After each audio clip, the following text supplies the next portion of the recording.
चुनाव तो लड़ेंगे ही, उनको वोट भी मिलेंगे, क्योंकि जो अगेंस्ट भाजपा जो है उनको वोट तो मिलेंगे, लेकिन वो वोट फाइल लेने के लिए भी काबिल नहीं रहे। जैसा आप 2-2.5 लाख से सीटें गिरी जाती है। मैं ये कह रहा हूँ, थोड़ा सेंटिमेंट की बात थोड़ा सा समझ लीजिए, महाराष्ट्र की राजनीति क्या होती है।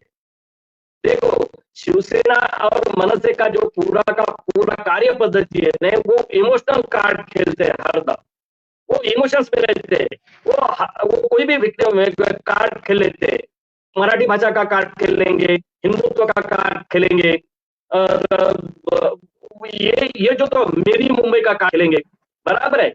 इसको काट देने के लिए ये वो मनसे की तरफ से लाया है। आप देखिए, इस बात को समझिए, मैं जो बोल रहा हूँ ना कि मुंबई में भाजपा अपने बलबूते पे उपचुनाव नहीं जीत सकती थी फूटने के बाद भी, तो उन्होंने क्या किया है, और शिंदे जी भी उतने पावरफुल नहीं रहे थे, इस बात को उनको पता था, इसलिए उन्होंने मनसे की एंट्री कर दी।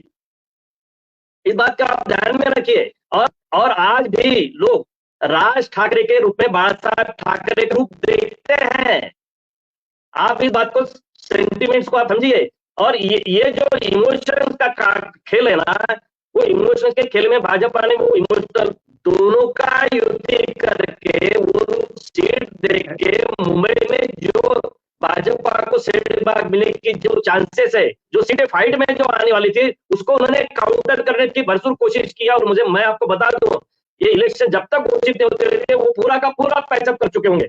आज जो हालत है, और जिस तरह से उद्धव ठाकरे जी का बयान है और संजय राउत जो चुपचाप बैठे, उसी का कारण ही हुआ है कि जैसा भी अभी एक रविंद्र वायकर करके जो आमदार, जो जने नॉर्थ वेस्ट की जो सीट आती है, वो नॉर्थ वेस्ट की सीट में जो जोगेश्वरी से एमएलए आते हैं रविंद्र वायकर, वो उद्धव ठाकरे जी के पास से 2 दिन पहले तक, आज वो छोटी छोटी चीज आखिरी तक वो ऐसा काम करेंगे। और बढ़ गई थी भाजपा की सीट, उसको साथ में लाने की फाइट में प्रॉब्लम है, कोशिश करें। अखिलेश जी, मैं आपको और एक बात बता दूं, आप थोड़ा सा ध्यान में रखिए। 10 साल पहले मुंबई में मराठी तबका 55-60% था, और हिंदी तबका जो था वो 40% था। 2017 का इलेक्शन मुंबई महानगर पालिका का और 2019 का लोकसभा का इलेक्शन, उसमें तबका वो 45-50 हो गया। और 2024 जो की जनगणना नहीं हुई है, 2024 में वो तबका करीब 50-50% का हो गया होगा। तो जिस मुद्दे ऊपर मुंबई अपना राज करती थी शिवसेना, वो तबका जो है, वो जो मराठी तबका है, हो गए, मनसे हो गए, शिंदे साहब हो गए और उद्धव ठाकरे हो गए। यानी हिंदी वोटर जो है ना, वो इंटैक्ट रहेगा, क्योंकि 2017 का म्यूनिसिपालिटी का इलेक्शन, 2019 का लोकसभा का इलेक्शन, ये दोनों अगर देखे हमने, और विधानसभा का इलेक्शन, तो उसमें हिंदी वोट बैंक जो है ना, वो पूरी की पूरी भाजपा के तरफ जाती हुई हमको दिखती है, वो कांग्रेस पे शिफ्ट हो गई है। और चौथी बात मैं आपको बता दूं, संजय निरुपम शायद 17 तारीख को कांग्रेस छोड़ सकते हैं। इस बात को आप ध्यान रखिए। ये जो सब चीजें चल रही है, ये पूरा एनालिसिस करने के बाद मैं आपको बता सकता हूं कि जो भाजपा ने जो अपनी लाइन रखी है, उसके ऊपर वो एक लोग जुड़ते जा रहे हैं, और इन लोगों इन्होंने जोड़ने की जो पूरी कोशिश की थी, उसमें से एक खिसकता जा रहा है, तो वोट बैंक भी खिसकती जा रही है। इसलिए मैंने कहा है कि यह महाविकास आघाड़ी के लिए ये इलेक्शन लगते लगते बहुत कमजोर पड़ जाएंगे, ऐसा मेरा कहना है। नहीं, जो 2019 के जो परिणाम आए थे, 2019 के परिणाम में मैक्सिमम सीटें शिवसेना और बीजेपी के पास गई थी ना। 2019 के चुनाव में मैक्सिमम महाराष्ट्र की सीटें शिवसेना और बीजेपी ने जीता। मैं ये कह रहा हूँ, चूंकि उसकी जानकारी आपको ज्यादा है, क्षेत्र या कंस्टिट्यूएंसी वाइज, मैं ये कह रहा हूँ, हिंदी पट्टी के लोग या मराठी लोग या महाराष्ट्र में जो लोग रहे, उनकी अलग अलग इक्वेशन है। मैं ये भी समझ रहा हूँ कि बीजेपी का बहुत बड़ा कैनवास है, मैं ये भी बात को मान रहा हूँ। मैं ये कह रहा हूँ कि 48 सीटों में से क्या बीजेपी और शिवसेना को 40-45 सीटें मिलने जा रही है, या उसको अजीत पवार सुनाई नहीं दे रहा। जी में प्रॉब्लम है, एक मिनट। क्या आप ये कह रहे हैं कि भाजपा को कितनी सीट मिलेगी?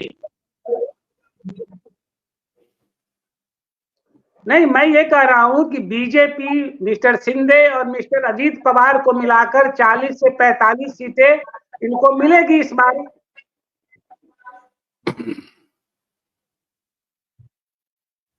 हाँ, मिलनी चाहिए definitely ना।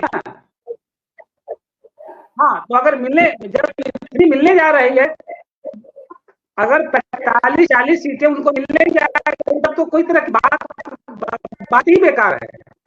इस चर्चा की कोई जरूरत ही नहीं पड़ती है, कोई जरूरत नहीं चर्चा की। वन साइडेड इलेक्शन, अगर मान लीजिए कि महाराष्ट्र में ये मान लिया जाए कि वन साइडेड इलेक्शन वहां पर है, तो भाई अच्छी बात है। तब ये बीजेपी वाले 70 और 400 क्यों 543 सीट की मांग करें भाई? उसमें हम लोग तो नहीं कर रहे हैं one sided election. One sided election दिख रहा है ना अखिलेश जी। आप नाराज क्यों हो रहे हैं?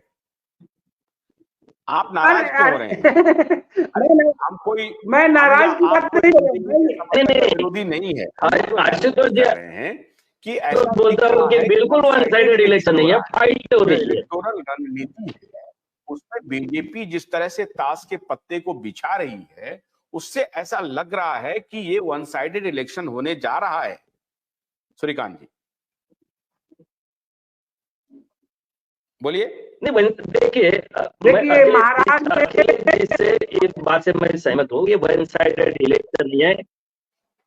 अच्छा, बोलने दीजिए। मैं ये कह रहा बोल रहे हैं महाराष्ट्र में वन साइडेड इलेक्शन नहीं। आप अपना वीडियो अखिलेश जी ऑफ कर दीजिए। आपकी इंटरनेट में कनेक्टिविटी में कुछ प्रॉब्लम है। अगर आप वीडियो ऑफ कर देंगे तो आपकी ऑडियो ठीक से आती रहेगी। वीडियो ऑफ कर दीजिए। वीडियो ऑफ कर दीजिए, आपका ऑडियो आता रहेगा। हाँ जी, अब बोलिए अब आप। हाँ बोलिए अब आप। मैं ये कह रहा हूँ कि महाराष्ट्र में मैक्सिमम देखा गया है कि वन साइडेड परिणाम नहीं आए हैं महाराष्ट्र का। और सबसे बड़ी चीज है कि देखिए विदर्भ को लेकर हमारा जो अध्ययन है वो कुछ अलग टाइप का है। मैं नहीं जानता कि विदर्भ में मौजूदा समय में क्या राजनीति बदली है या क्या समीकरण बदले हैं, हमको अभी जानकारी नहीं है। हमने अभी पढ़ा लिखा भी नहीं है विदर्भ के बारे में, लेकिन विदर्भ के बारे में मैं इतना जरूर जानता हूँ कि भाई साहब बोल रहे थे सूर्यकांत जी की बीजेपी की मैक्सिमम पकड़ है वहां पर।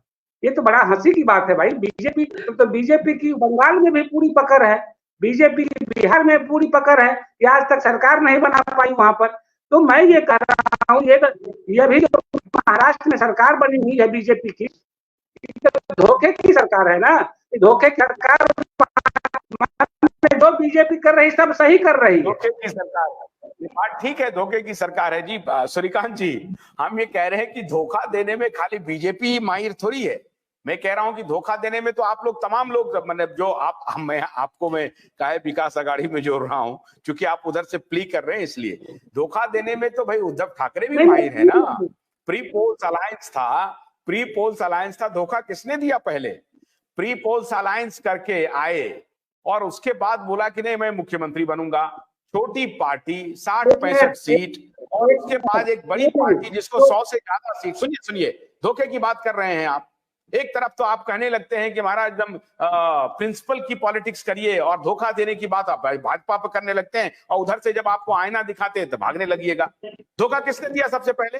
ईमानदारी से बोलिए, किसने दिया धोखा सबसे पहले? अरे धोखेबाजों की पार्टी एक खड़ी कर ली है। उसके बाद राजनीति में शरद पवार ने अपनी पार्टी तोड़ करके बीजेपी के साथ सरकार बनाई, कांग्रेस तोड़ करके सत्ता किया, आज कांग्रेस के साथ है।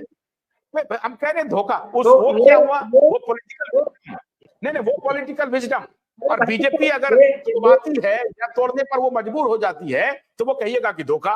भाई दोनों को सामने रखना।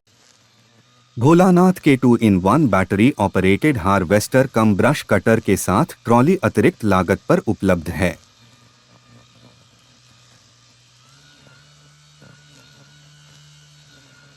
अधिक जानकारी के लिए कृपया दिए गए नंबर पर कॉल करें।